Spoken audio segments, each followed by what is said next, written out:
So guys, we have got the car dropped off over at JR Car Services.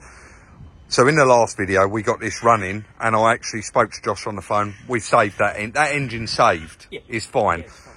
But as soon as I pulled up here in it this morning, because I've just driven it over gently, Josh heard me tapping at the door before I'd even got out the car. He could hear it tapping. He said 100% chain. And what me and Chris did say, Josh, is number one, your tool's expensive. Yeah. We don't want to borrow it, because you've got another 2 of these in there that you're working on next week at the moment. So we didn't want to take Josh's tool, keep ringing him up every 5 minutes while he's trying to do something, asking him how to use his tool. I mean, we'd try not to, but the best thing was Josh is going to look after us. You see him rebuild that gearbox. He knew the gearbox is inside out. And am I allowed to say that they send them round here to you? Yeah. So Land Rover is actually over there. When Land Rover want a timing chain done want one done on one of these, they bring them round to you if they're too busy. Is that right? They've recommended us. They've recommended him. So, yeah, he gets recommended all the time. So we're going to leave it with Josh. And, of course, he is going to try to film as much of it as he can and show it. And then, hopefully, we can pick this one up and it will sound like a Swiss watch with a bit of luck. And Josh has promised no foul language in this video. We muted it out last time, so we'll leave it with Josh. Quick note on how these time up. This is the chain kit. Now, the diagrams that we get from Autodata or Land Rover are copyright, so unfortunately YouTube would throw them straight off if I showed you them. So I've printed it out. I've drawn it myself. You've got the 2 camshafts here and here. This is the one that was loose.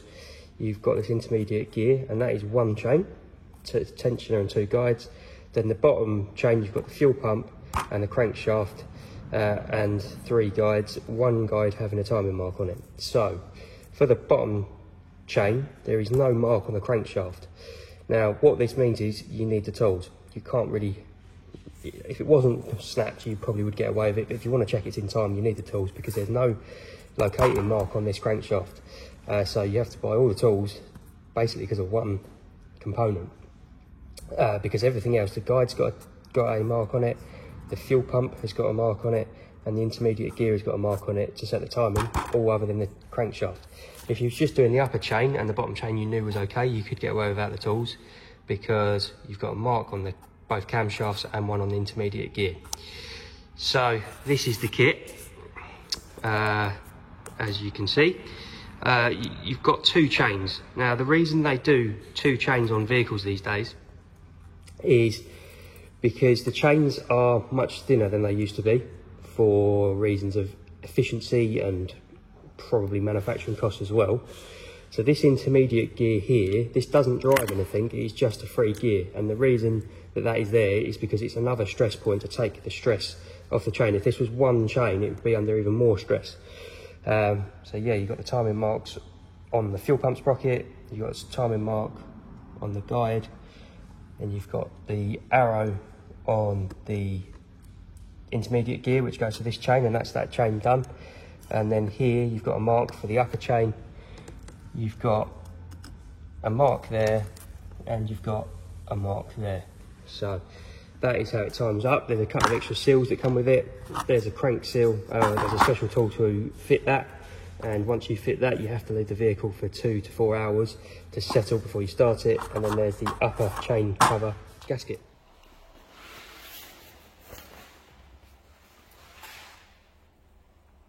They say good things in life come in 3s, but there's 1, there's 2, and there's 3. But all ingeniums and all in with a rattling timing chain. This one has got, no word of a lie, 31,000 miles on it. It's, yeah, one of the lowest ones we've seen. But this is the one you're interested in, so let's get cracking and get it.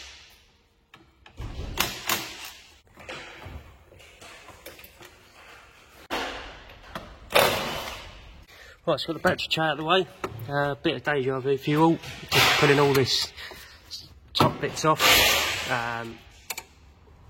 as you've seen Rob and Chris do, whip all this off and get to that. Right, now we'll take the battery tray out, sorry, the gearbox tray out, and the cables, and then we can get it up in the air.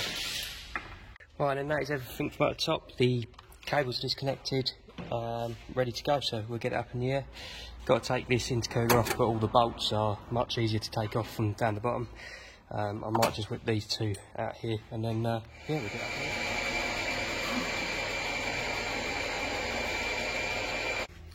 Right, next stage off is wheels off and subframe down. One problem with these vehicles is this, these hub nuts, they always undo, not a problem. But these, is absolutely so. We have got a hydraulic press that goes on here and pushes them, but we're not going to bother. We're going to put that hub nut back in, and we'll swing the hub out of the way, and it shouldn't be a problem. Let's just see that's actually coming out. So that is coming out of this bolt hole on the other side. You can see it dripping out. So the water's actually collecting in the threads, which is not good. So we will make sure we grease these right up before we put it. Where the time we want to get our glamorous assistant in to help us pull the subframe down.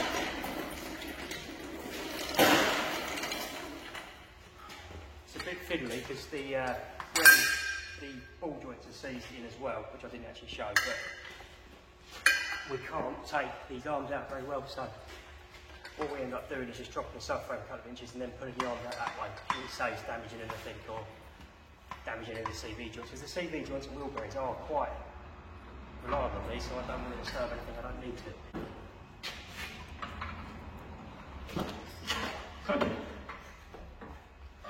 Sort of get the lower arm out one side and the other. Right. Pop this on the floor. Take it underneath it. These are the easier ones, aren't they, Andy? Yeah. Because we've got a manual gearbox, because those torque converter bolts are a bit fiddly, aren't they? Yeah. And there's no rear diff or prop shaft to keep hitting us on the head. Exactly the same as the Jaguar next to exactly the same as that Jag. To be honest, you've done more of these than I have. Well, how much easier would you say these ones are? A lot easier because you haven't got to take the transfer box off. It's on that Land Rover over there, you've got a transfer box on there. We'll show you that in a bit, but yeah, so here we are, subframe off. This is the intercooler I've got to carry on getting off, and then it'll be gearbox out. So I'll come and get you in a second. I'll just take you underneath here to show you what else we're going to do. We've got to take the drive shaft bracket out. There, just there and there, then pull that shaft out, and then we are ready to undo all the bell housing bolts, which are the green one that you can see there, and then there's various around it, so we'll crack on with that. The chocolate box is optional, but they're nice and clean. So. And yeah, we'll get the engine chopped up now, and then I'll go up the top and buzz that gearbox down, and we'll lower it down and take the box out. This is a solid jack stand, obviously it moves mechanically, and we always use these underneath engines because the hydraulic ones. I mean, one of ours is pretty damn good, but I wouldn't trust leaving the engine up, because if there's anything that happens, you've got to know you don't want the hydraulics leaking, falling down, creeping down, and take the engine out with it. So I'll just put a mat, rubber mat in there, check the sump, and I'll jump up and undo the two gearbox mounts, and this will lower down.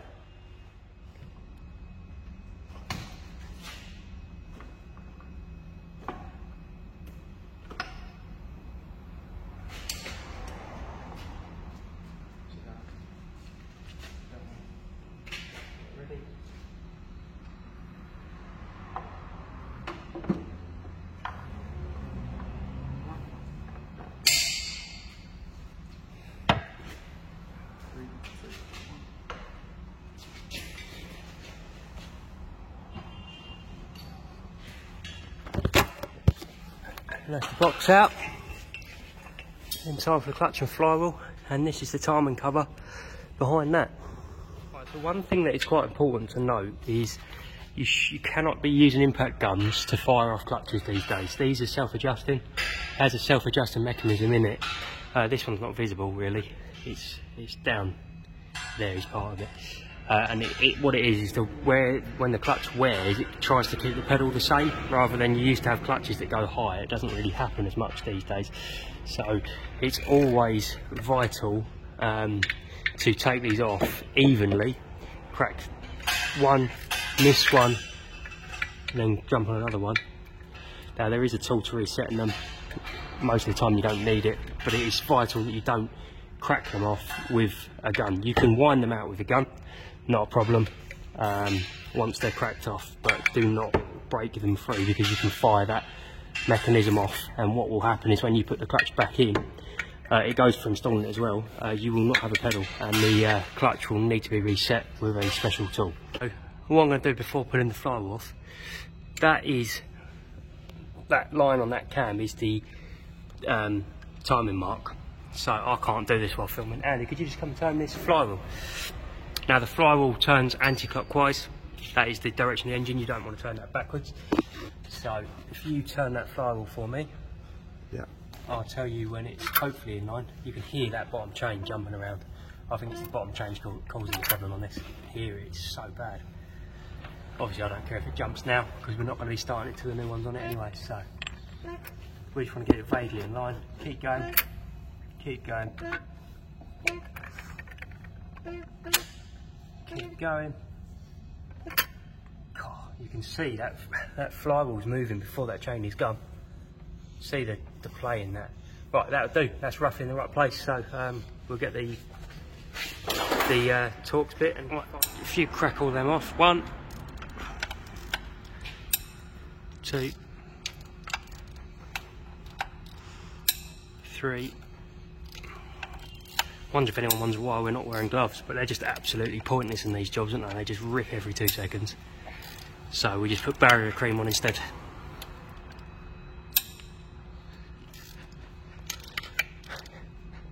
Hands sweating them, then they rip, then your hands are filthy anyway, so bit of barrier cream and crack on, isn't it? Good protection. Lovely, thank you. And now we're finally at the chain cover. There isn't actually any oil in there. That oil is just from where the top covers come off, so quite surprising, there ain't a single oil leak in here. These leak. Actually there is a tiny leak there, but they leak. There's a new O-ring to go in there, but same sort of process now really. You got the 3/8mm up here, some 10s around here, a bit of wiring to come off, a bracket for that EGR that needs to come off, and these T30s and a crank sensor wire, and then we can finally find the timing chain. Doing it. Oh, that did not sound good. That did not sound good. I think we have found a problem. The guide is completely disintegrated. Look at that. Wow. So in this case, what we will do, we will take the chain off, obviously. We'll do the chain, and then we're going to put the gearbox back on, and then we're going to take the sump off, because bits of this guide are going to be stuck in that sump. So yeah, it has completely destroyed itself. Look at that. That would have been one guide.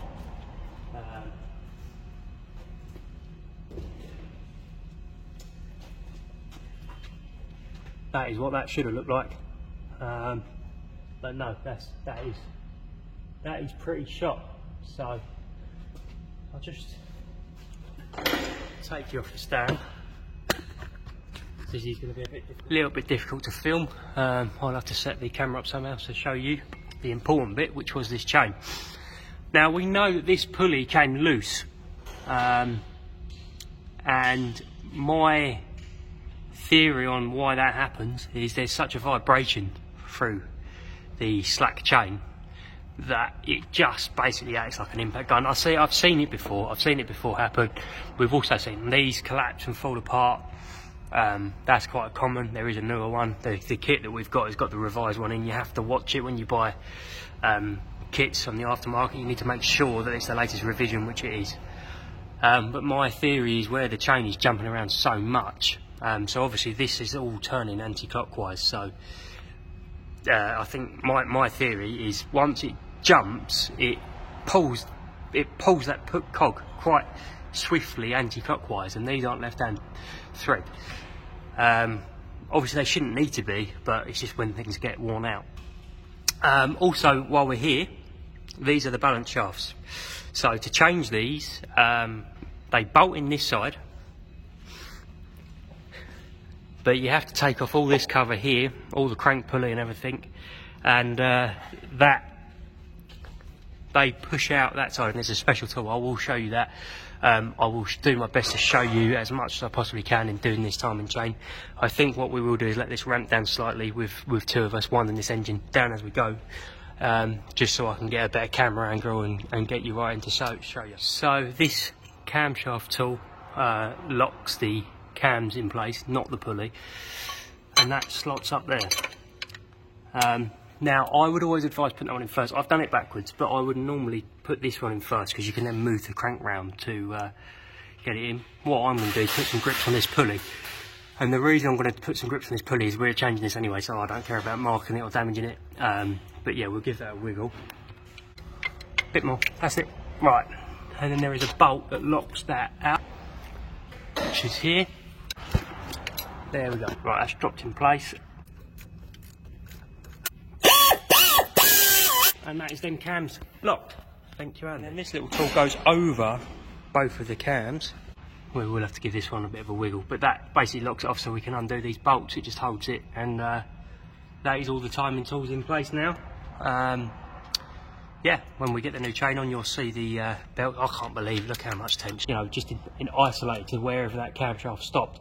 When they jump out of time, the engine can do a full revolution, and so can the camshafts, and they can just sit there and mash things up. So yeah, very, very lucky with this one. Not to have caused more problem, because look, that is the noise I can hear. That is absolutely terrible.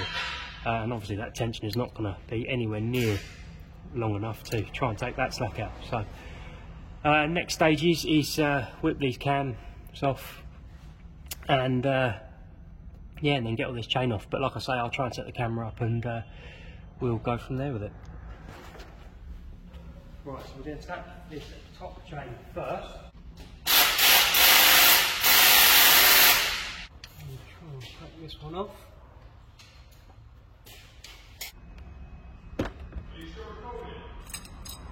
That's that one off, and then that sprocket off. That's that chain out, and that sprocket out. That's the upper chain off, and you can see how that timing tool works now. You've got the two slots on the camshafts, and they hold them completely in place. Right, now onto the lower chain. You can actually see that this tension is falling apart as well. The slider has come apart from the actual guide, so that one was pretty knackered. Get this intermediate gear off now.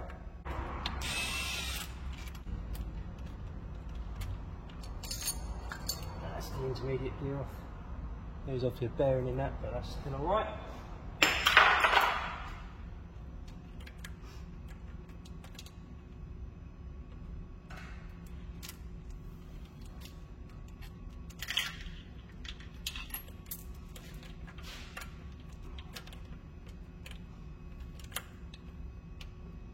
It's always a bit of a pain to get out, so pull it. And lastly, that fuel pump pulley. So I'm going to clean all this OT off, give it a Scotch-Brite up, clean off the crank pulley, and then we'll start putting the components back together and get the covers back on. This is an awesome tool for this job, made by Sudolf, but this has got, I think it's tungsten or carbon or something, and it just gets the sealing off really well without marking the aluminium. As you can see, this cuts straight through it. So I always scrape it off with this, then I go over with the Scotch-Brite. First off, fuel pump gear. We've got this chain on. Side pins, and anyone that's sort of familiar with the BMWs will know that the BMWs, they do use Loctite. And we'll pop this tensioner on.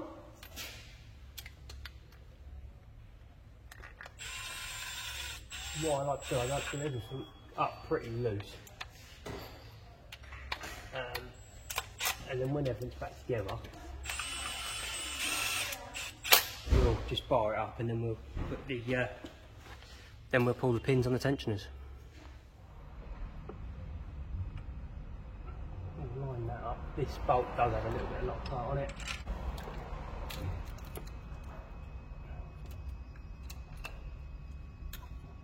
Goes there, up from there. That one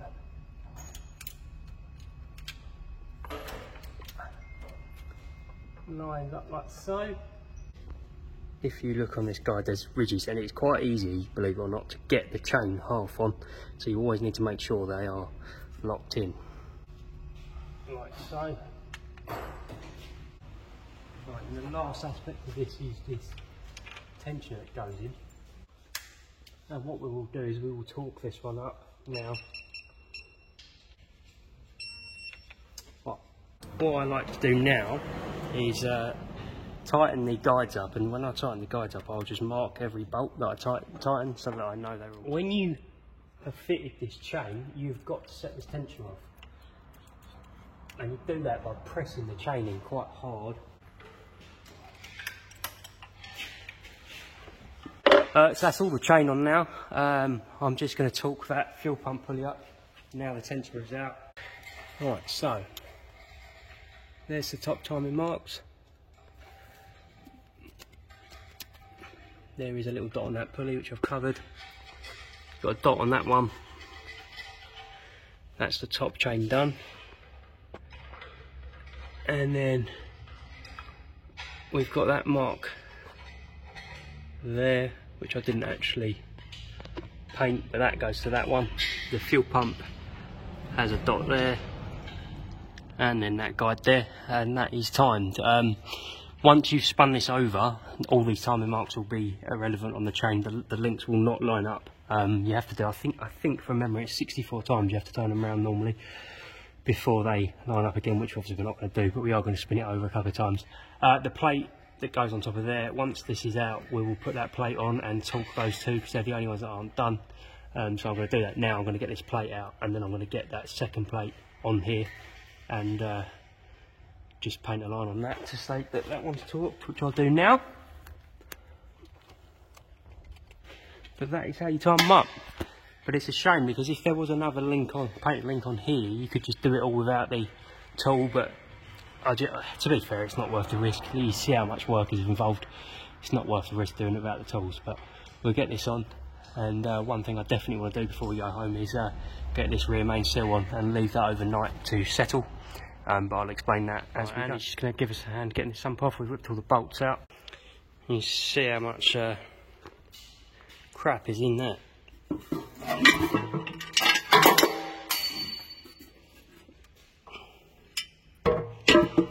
All those bits of guide. Plastic bits everywhere. So what we will do,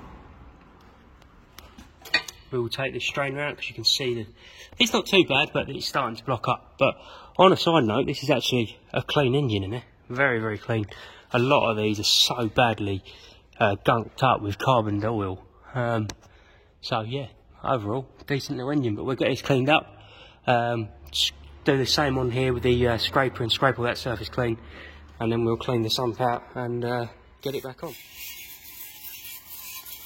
See the amount of guide that was all in there, and if that was left in there, what would happen is that would all get sucked up by that oil pump and block that strainer, and then you'd have oil pressure issues. Right, so this is the stuff we like to use. It's an L-ring Durco. It's not the cheapest stuff, but you get what you pay for. Right, so covers back on and sealed, and that's the seal now installed. And there are the seals that you need for the caps. So they do come in the kit, or you would buy them, swap them over and get that back in. Right, so new crank seal in, and then we'll pop the crank pulley back on. This again is a PTFE seal, as it says on it. So again, very clean surface, no grease used whatsoever.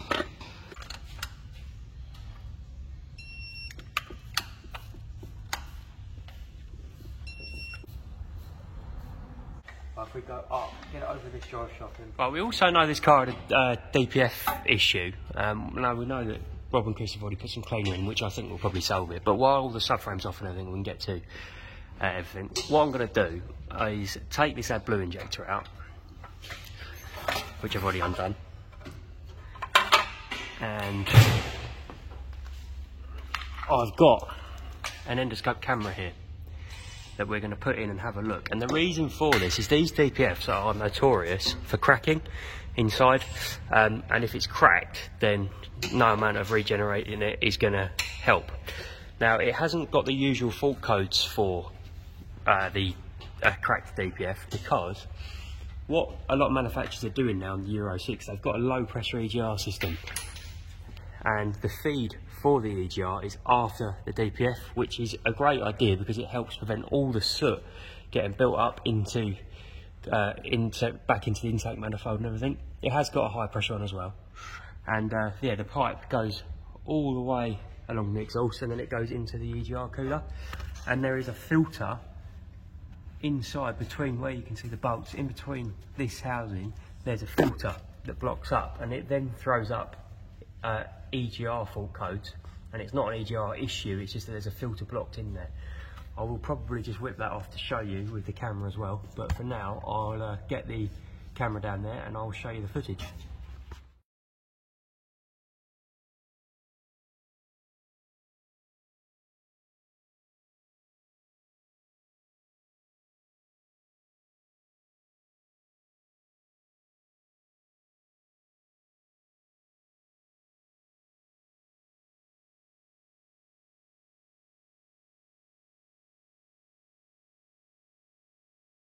Right, and the boys have just got that side of the DPF off, and we'll put it in there and get some footage.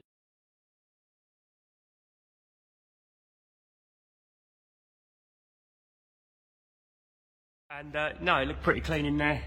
You can see it's pretty clean. If it was cracked, that would be all black. So you wouldn't normally get soot out the tailpipes on these cars. If they're excessively sooty, then you wouldn't. You would suggest that it would suggest that the DPF's cracked. Obviously, because this has had cleaner in it, this is starting to push the soot through, so I'm not worried about that. That will probably clean up.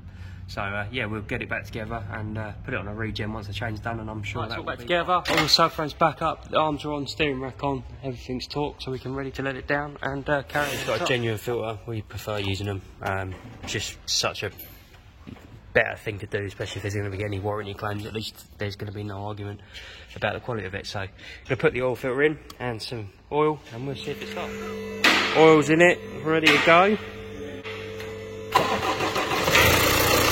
Straight away. God, how much quieter that is. Miles quieter. Definitely very lucky and definitely saved. So what we'll do, we'll get it outside and do that DPF regen. I don't want to run it up too long in here because the DPF cleaner that's been put in it will start smoking the workshop out. So, but yeah, very, very lucky. Yeah, definitely lucky and got one saved. Ready to go. This might be a little bit backwards because we filmed this part before we started on this engine, but we didn't save it, so I'm sort of trying to repeat what we were doing. So we know that this engine has a camshaft issue. And one thing we wanted to do was just check a little bit of the health on the engine before we started. So, you know, because if there was a big problem with it, it's pointless. So what we're doing is a relative compression test. Now this differs from a standard compression test because we're not actually going to get any figures from the engine, any PSI figures. We are just comparing each cylinder to each other.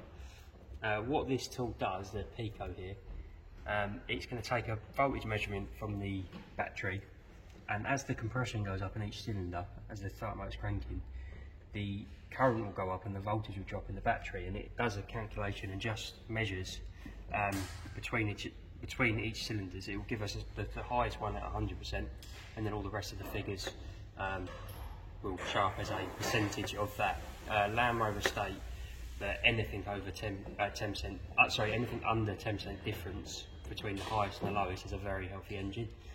So I've got it set up. It's just a very quick test. We haven't had to disconnect anything, other than the injectors, just to stop the car starting. Other than that, just straight on the battery terminal, and it's such a quick job, it's worth doing. So I'm going to get Kobe to crank the engine over, and I will show you the results on camera.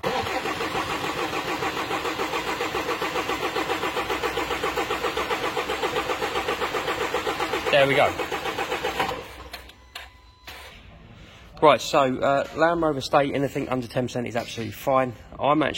You might think that's on the lower end, but I think that will actually be fine once it runs and warms up. I think that will be absolutely fine. I'm not worried about any damage, because if one of those valves doesn't seal properly, it might run fine seemingly, but you might, on cranking where there's a lower compression, that's where you'd really see an issue. So the fact that these are all good means we would be happy to carry on with the chain, but obviously because I've deleted the footage by mistake, we've actually already done it.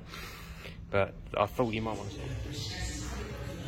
it. Right, so just an additional bit of video. This is an automatic one, just while there's an advert break on the radio. This is an automatic one, so you've got the torque converter and everything to take out, and then you've got the prop and the transfer box to take out as well, so it does add a bit of work. And the flex plate or the torque converter bolts are through the starter motor hole, as I said. So that's it, that's the car running. Just taking it for a brief spin down the road, and you can see all the white smoke coming out the back. That is the DPF cleaner working as the exhaust is going to warm up. So I'm going to get the scan tool, just check it for fault codes, and then we'll get the DPF regen on the way. So first things first, we're just going to check for fault codes.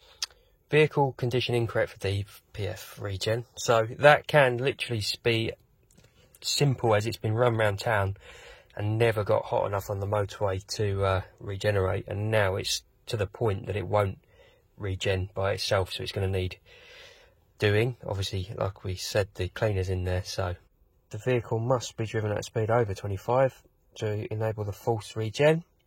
So we're going to have to drive. I won't be able to film this, the dynamic regen on the road, and we'll cut back in after. Just interestingly, while we are stopped, the message has changed now, and it's saying that you can drive it for 40 miles an hour to clean it. So the scan tool has put that command in the car. We have got to top the coolant up, so it is doing its thing. So we'll give it a run. We'll probably just go back and put some coolant in it, and then carry out the driven codes. No codes. That's what we want to see. Guys, actually, what can I add to that video? Absolutely nothing. I'm going to need to keep this short and sweet. Josh actually filmed for over 3 hours for us there. Gearbox out, all the new timing chain, all of it back in, and the gearbox back in. Every single bit of it he filmed. But I did notice on the first day when he completely stripped it, I've used a lot of that footage. But actually, when he was refitting it, they had the radio on, and he didn't realise, because it was the next day. The lads had come in, they'd popped the radio on, and of course we can't use it if the radio's on in the background. There is a lot of it that we can use, so of course there is in the future going to be a big extended version of this video explaining it step by step how Josh has filmed it. So that will be in the future, and I should think with a few tweaks it's going to be a minimum of a couple of hour video. So it is a bit of a step by step. I'm sitting in this car now. I got dropped off over there. I've driven it home. It's running, guys. You can't hear a thing. It's probably the quietest Evoque out there. So huge shout out to Josh at JR again, and of course his link is in the description. Just quickly, what I will say, he did say after the last video a lot of people was ringing reception and asking for his advice, and guys, he is a running workshop. He is mega busy, but of course he comes highly recommended by us, and if you do want to use him, of course his link will be in the description down below. Don't forget, please like, subscribe and share. There will be one more video on this car. There is a lot of things still wrong with it, including a great big puddle inside where the windscreen's leaking. So we'll see you all very soon in the next one.